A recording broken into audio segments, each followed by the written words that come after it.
Olá, alunos do curso de pós-graduação em Controladoria e Finanças.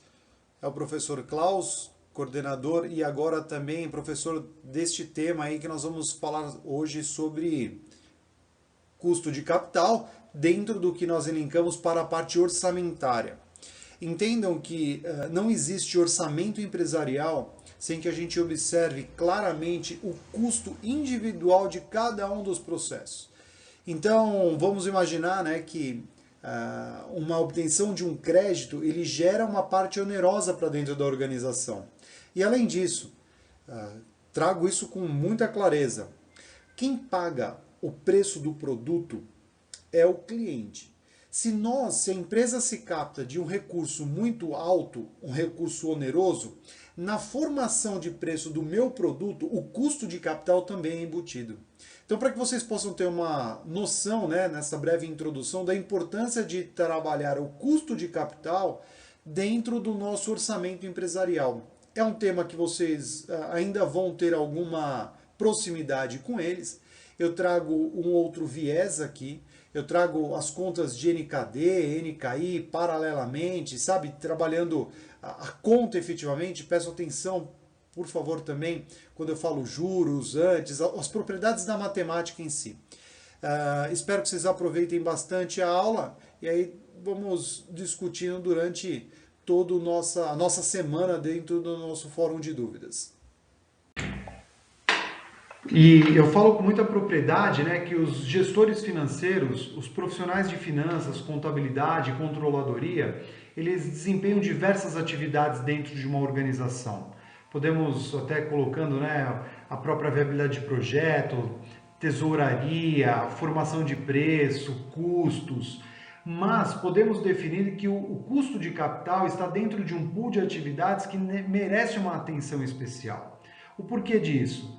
A gente, se imaginarmos uma empresa obtendo recursos com um custo de capital muito elevado, a empresa pode se tornar insolvente. E aí a gente tem lá o CCL, né, que é o capital circulante líquido, que a gente não consegue equilibrar as contas. Eu devo mais do que eu tenho para receber. E isso daí merece sim uma condição, uma atenção especial na obtenção disso. E não podemos imaginar, né, um estudo de viabilidade de projetos do qual a gente não consiga ter o custo de capital, verificar o custo de capital sobre ele. Ou para pior, né, a busca desse recurso sem que venha a ser mensurado toda essa condição. Falando especialmente da fórmula, né, do custo antes do empréstimo, antes do imposto, perdão, como eu tinha falado já para vocês, né, todos os custos eles precisam ser mensurados após o imposto de renda, porque o imposto de renda, fazendo sol ou chuva, nós temos que pagar.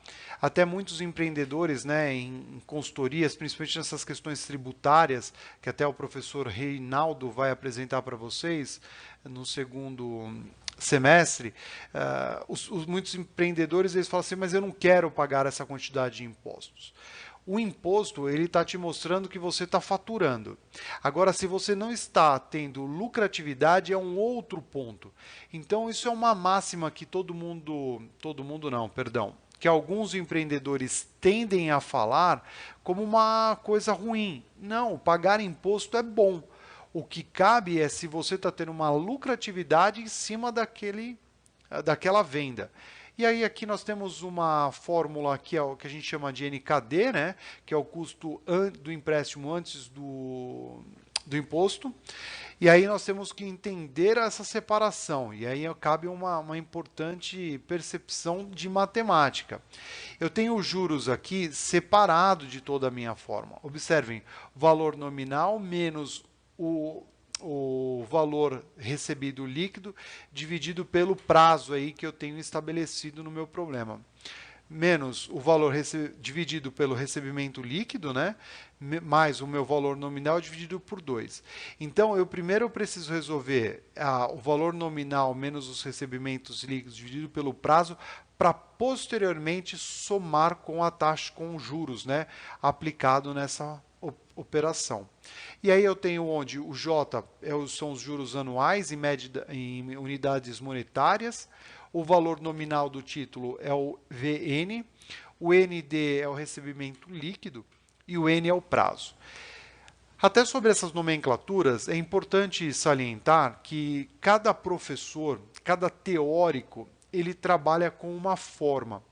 Neste caso aqui, eu usei os exercícios da aula do professor Braga, e ele trabalhou com essa metodologia. Já vi muitas empresas trabalharem com essa metodologia, com essa condição de aproximação de informações, né, como ND, como VN, enfim. Mas cabe a separação apenas de nomenclatura. O entendimento e o cálculo para qualquer fórmula será igual.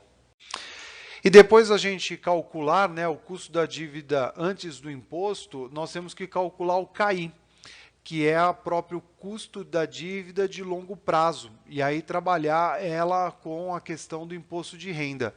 Observe que o custo, né, é calculado após o imposto de renda e levantar esses dados através da emissão de títulos de qualquer uma dessas dívidas. Esses recebimentos líquidos realmente serão obtidos pela venda de um título.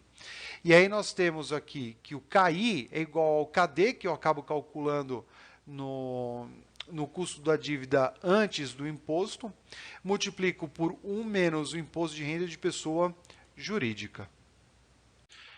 E agora vamos praticar um exercício aí para colocar todo esse entendimento em prática. A companhia Exporta Tudo está vendendo, né, está planejando vender 10 milhões em dívidas de 10 anos a 12% ao ano. Então, eu tenho títulos que ele estava pensando em vender 10 milhões por 10 anos a 12% ao ano. Tendo cada um com valor nominal de R$1.000. Então, cada título terá um valor de R$1.000. E aí vem uma informação importante. Já que títulos com riscos semelhantes rendem mais do que 12%, a empresa precisa vender títulos por R$980 para compensar a taxa de juros do cupom mais baixa. Então, nesse termo, a gente fala um deságio, né? Eu preciso colocar o valor do meu título um pouco abaixo do que outros títulos com a mesma condição têm. Por quê? No próprio mercado de capitais ou em qualquer outro lugar, nós temos a seguinte condição: precisamos das duas pontas, quem compra o título e quem vende o título. Não adianta nada eu querer vender algo que ninguém quer comprar. Até dentro do que a gente entende de economia solidária, né? Não podemos produzir qualquer coisa. Temos que produzir algo que o mercado vá requerer. E aí até alguns incubados, né, entendem que não, eu produzo isso daqui e a turma tem que me ajudar comprando. As coisas não são assim. Eu preciso produzir algo que o mercado vai requerer. E aqui é a mesma condição. Continuando no problema, os custos de colocação pagos pela corretora são de 2% do valor nominal do título. Logo, R$20. Prestem atenção. O valor nominal do título. O título vale quanto? R$1.000. Ele não vale os 980. Eu coloco esse título por 980 para eu chamar o mercado. Portanto, os recebimentos líquidos da empresa provenientes da venda de cada título são de R$960. Sabe que o imposto de renda da pessoa jurídica, neste caso, é de 34%. Fazendo uma separação básica, né, o custo do empréstimo antes do imposto, o KD, o NKD, eu coloco aqui a minha fórmula: os juros mais o valor nominal menos os recebimentos líquidos dividido pelo prazo desse título, dessa dívida. Sobre o recebimento líquido mais o meu valor nominal de face do título dividido por 2. Lembre-se que aqui nós temos operações matemáticas envolvidas, que são importantes. Fazendo aquela questão de liga os pontos, né? Pegando só as informações dos dados, eu sei que o meu juros aplicado por essa opção é de 12%, né? Então ele me dá R$120, mais 1.000, menos os 960. O que é isso? O valor nominal menos os recebimentos líquidos, e o prazo da minha venda desses títulos são de 10 anos. Dividido pelos 960 mais os 1.000, dividido por 2. Operações matemáticas. Primeiro eu tenho que resolver essa parte de cima com essas operações básicas. Eu resolvo primeiro aqui essa divisão, né, a subtração e divisão, para depois eu somar com o 120. E aqui a mesma forma, resolvo a parte superior, tudo bem? Os 960 mais os 1.000, dividido por 2. Fazendo um pouco mais pausado, né, passo a passo, resolvendo o valor nominal menos os recebimentos líquidos dividido por 2, ele me dá um montante de 4. E aí depois eu venho somar com o 120. Não resolvi a parte de baixo ainda da minha equação, fazendo os 960 mais 1.000 dividido por 2. Chegando para concluir, né, o que eu entendo como equação, resolvendo a parte de baixo me dá um valor de 980, mesmo porque 960 mais 1.000 dividido por 2 dão esses 980. E agora eu faço a operação 120 mais 4 dividido pelos meus 980.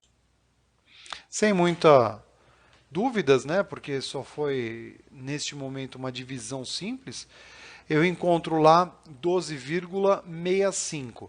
Entendam que nós temos uma porcentagem aqui, tudo bem? O que é isso? Esse valor que ele foi expresso aqui, depois que ele saiu, eu faço uma multiplicação por 100. Para que aí sim eu vejo ele em porcentagem, tudo bem?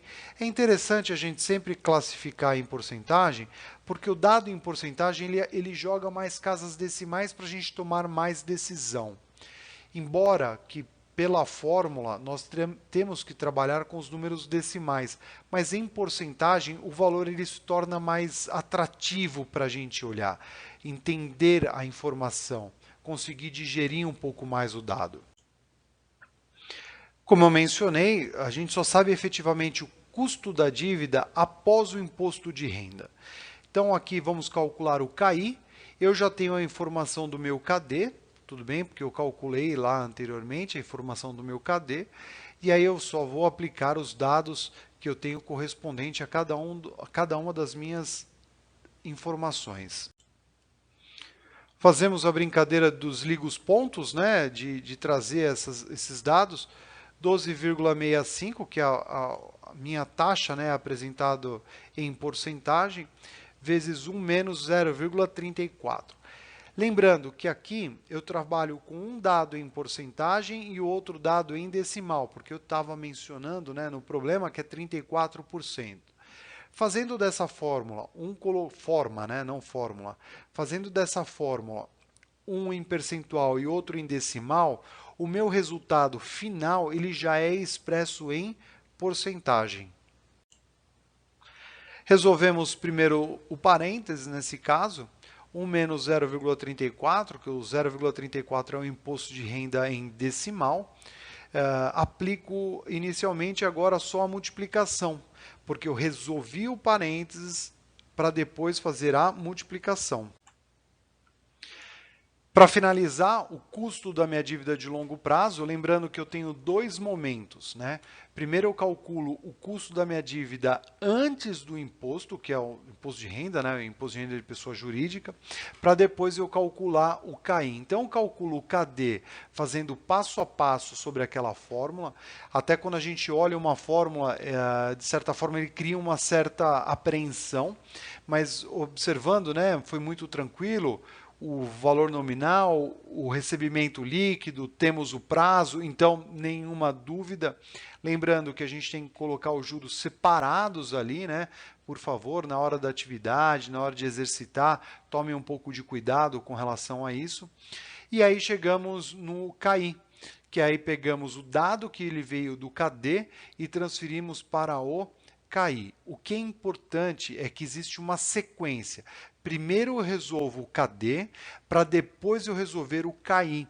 E aí sim eu tenho uma informação oficial, que neste caso entendemos que o custo para essa dívida após o imposto de renda é de 8,35. Lembrando, por questões tributárias, desse crédito que a empresa tem. chegamos aí a 8,35 ao ano. Lembrando que a gente faz aquela divisão de 10 anos, né? Então, todos os dados eles vão nos apresentar por questões de ano. Dificilmente uma empresa vai trabalhar por mês, ela pode até trabalhar, mas não é tão usual.